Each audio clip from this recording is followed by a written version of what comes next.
Thank you for joining us here at the Nikki Clarke Show. The show is about transforming lives one story at a time. And we invite people to come and really talk about things that matter. And I invited two amazing individuals here to have that conversation that matters. Please welcome the co-founder of One by One Movement, Marcel Wilson. He's also a co-director, and his co-director partner, Savino, Greisi. Welcome them to the show. Thank you for having us. Oh, it's my pleasure. Thank you so much for the time. And I had to say, I tip my hat to you. Kudos to a very successful inaugural boxing fundraiser. Thank you. That was December 29th, Yes. I believe. Yep. Yeah, fantastic. So I know it's very stressful in the preparation, but I think it all paid off. What do you think? I think you went pretty good. Yeah. I'd like to thank Greg Zahn of the Toronto Blue Jays and Tristan Black of the Toronto Argonauts for participating and supporting us in such a great cause. The Toronto Police Services and the Fire Department. Yes. And the Correctional Services guys, they did amazing. They did. A very cohesive night. So Thank you. I'm hoping there's another one, a part two. There will be in the summer. This time we're going to go with MMA. MMA. Awesome. So you're going to get some MMA stars? Yeah. On the mat? We're going to work some of our magic. Yes. Well, if anyone can do it, it's you guys. Thank you. I see the support around you, so that's amazing. So I was really fascinated by, the premise of what you're trying to do with the One by One movement, but I'm even more intrigued by your personal story, leading you to where you are now, your passion work. Mm-hmm. How did that start for you, Marcel? I grew up in Metro Housing, a place called Swansea Mews. At the time, it was called Toronto Housing, Metro Toronto Housing. I guess that's where it all started. I came from a poorer background, and I think I made some life choices that sort of led me towards the gang life. I was good at being bad, and I became one of the leaders of one of the largest gangs in Canada at the time. And what's the name? The Looney Tunes, Tiny Toons. It was a blood sect. We spread from here to the U.S. So it was an American-based gang that sort of spread over here. And after the gang life, I kind of got more into organized crime, working with larger organizations. For about 20 years. Then what changed? What turned life around for you? There's not one pivotal moment. There's a multitude of things that led up to it. Being shot twice in 1 year kind of started it. I got shot in the leg and then in the hand in the same year. And I started to realize that maybe it wasn't the rest of the world that had a problem. Like maybe I had to do some internal searching. Now I've sort of formatted that into something that I can articulate and teach to others, the internal transformation and realization process. So it starts with you, And then to be honest with you, I think love played a huge role. I met a woman with children, and I realized that I was bringing danger into their lives every day, and I think that was the epitome of the change. Okay. Did you spend time? You know what? I'm a unique guy in that way. I have been to jail, yes. I didn't have to serve very long periods of time. Okay. Yeah. Okay. Are you able to share a little bit about that experience? Yeah. See, in my case, my story is very unique, where most of my colleagues have done 10, 20 years plus. I followed an older mantra where from a young age I was taught to put lawyer money aside and to never talk to law enforcement. So I followed those two rules, and I had a multitude of charges, but nothing really stuck. Like I did have one conviction for a very horrible charge. Some people will argue that dead time, which is what I served, which is time that you're serving waiting to be sentenced, is a little bit worse than doing prison time because you're jumping sort of from jail to jail. But yeah, it was a horrible experience. Nobody wants to be locked up. How long were you there? Not very long. Weeks at a time, months at a time, in and out. But I was on charges from the time I was 14 until I was about 25. Okay, understood. Yeah. So did the transformation start to happen? Yeah, That, it started. It started with self-realization, though. Okay. Like, there were people that did try to guide me. You know, there were guys that did try to lead me the right way, but I guess, like, my grandmother has an old saying, you know, you have to touch the fire to know that it's hot, kind of thing. So I was one of those kind of people. yeah, my dad used to say, Jamaican, if you can't hear, you're going to feel. Yeah, those who don't hear don't must feel. Yes. So, okay. So now you're out, and what happens for you? How does... So I realized that I want to now use my story to help others, to divert others from doing what I do.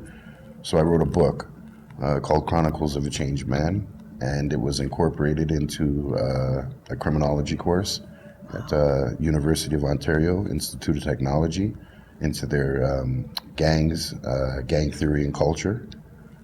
So it sort of spiraled from there. Then I was reached out to from an organization called Against Violent Extremism. They're based in the UK, and they're the largest group of formers on the planet. So former extremists, former Nazis, former gang members, former organized crime members that have come together as a coalition to try and divert kids from following the same trajectory.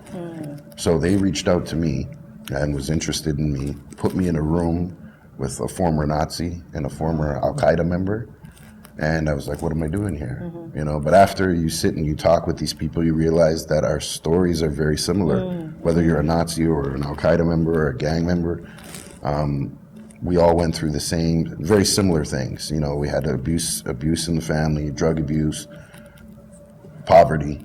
It's probably the main premise, but I became regional coordinator for Toronto, for that group, and a consultant for the Institute of Strategic Dialogue, based in the UK. And they trained us on, diversion tactics and exit strategies, anti-recidivism, anti-bullying.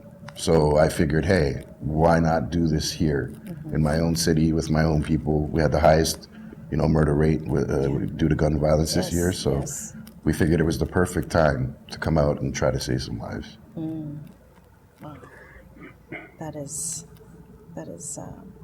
That's hitting me right here, the core.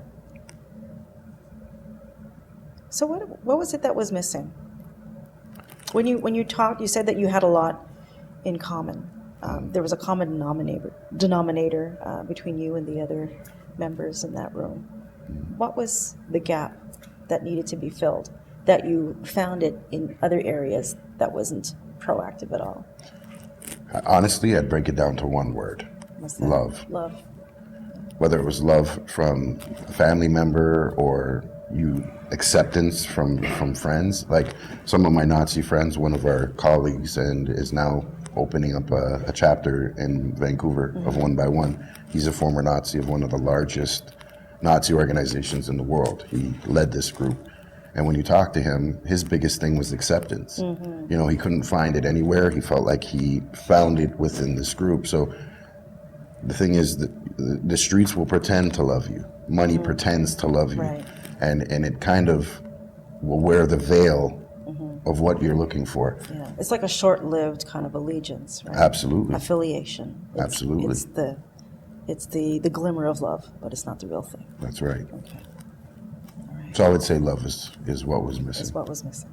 Now you've got love, you've got success, you've got support, and how soon do you get into One by One movement? When does that begin? We launched December 29th. Okay, that was the first time. That was the launch of One by One. We already work in a few communities. We're based in Alexandra Park. We work with Miss Donna Harold and Molson. Now we're moving into areas like Regent Park. We're doing some work with the City of Toronto, where they're trying to get us into most of the TCHC neighborhoods. Right. We have support from Local 113, TTC Union. We also now are reaching out to groups like Big Brother, Big Sister. So people believe in what we're doing. They see that our movement is genuine. They see that we're coming from a place that is centered in realness. And, we're not about money. We're not about trying to get rich doing this. We're really trying to save lives one by one. Through genuine encounters. Absolutely. So how do you encounter Savino?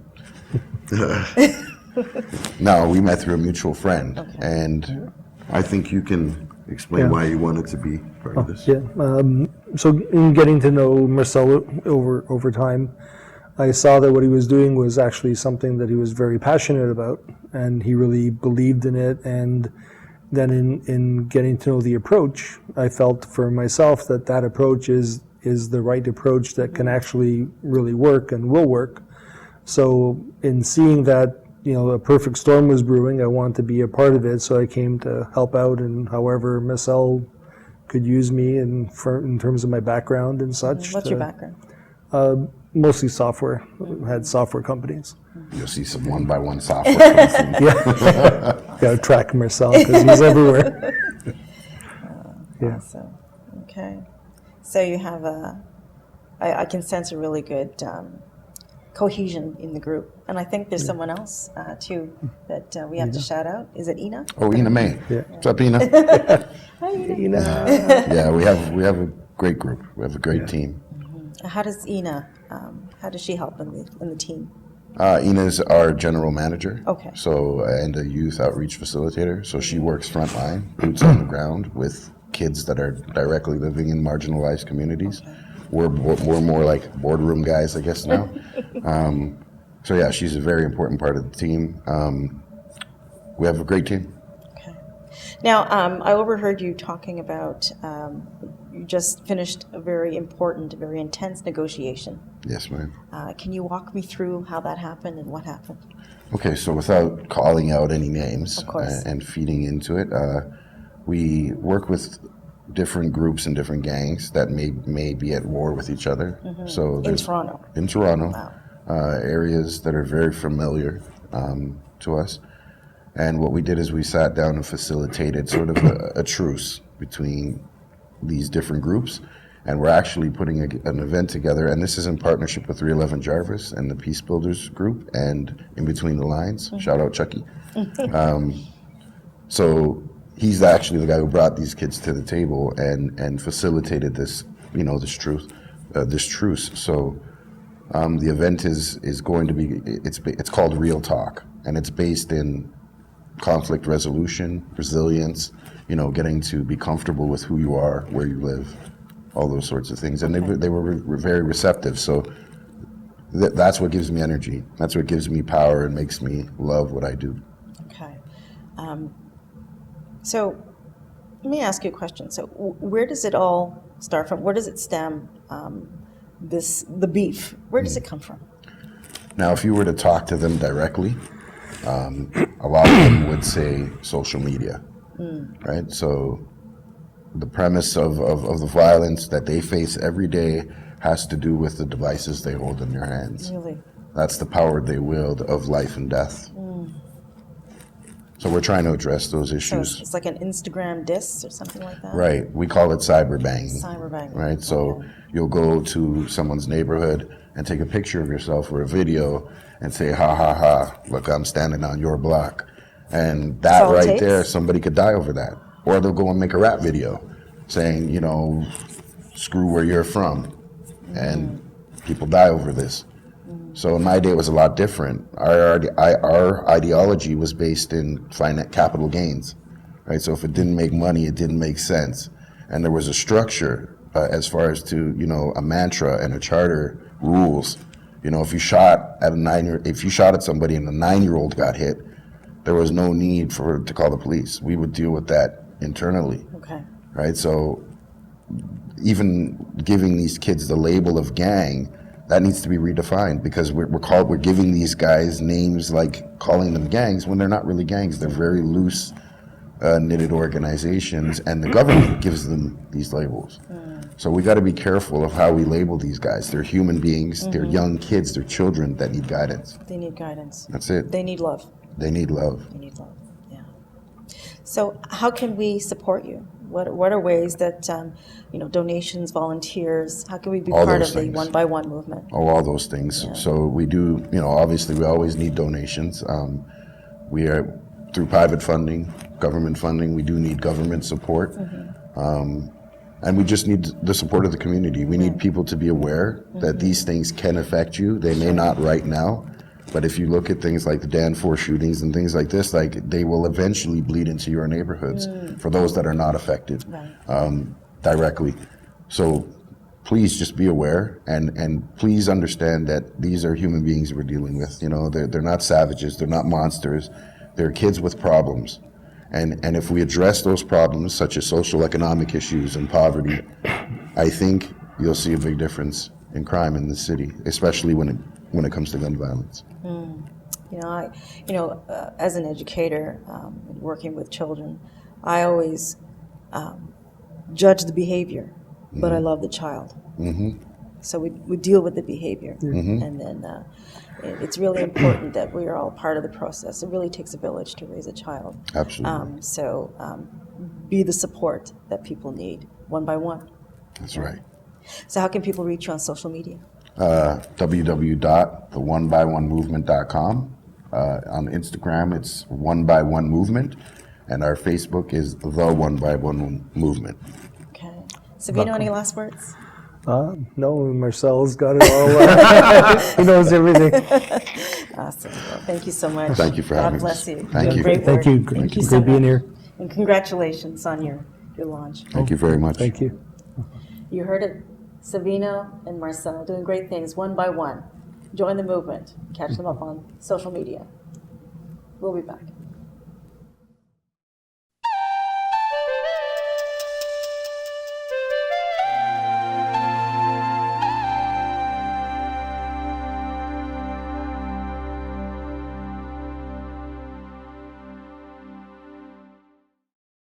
The Nikki Clarke Show, transforming lives one story at a time. If you would like to be a guest or become a part of our live studio audience or even to become a sponsor, just go to www.NikkiClarkeNetwork.com.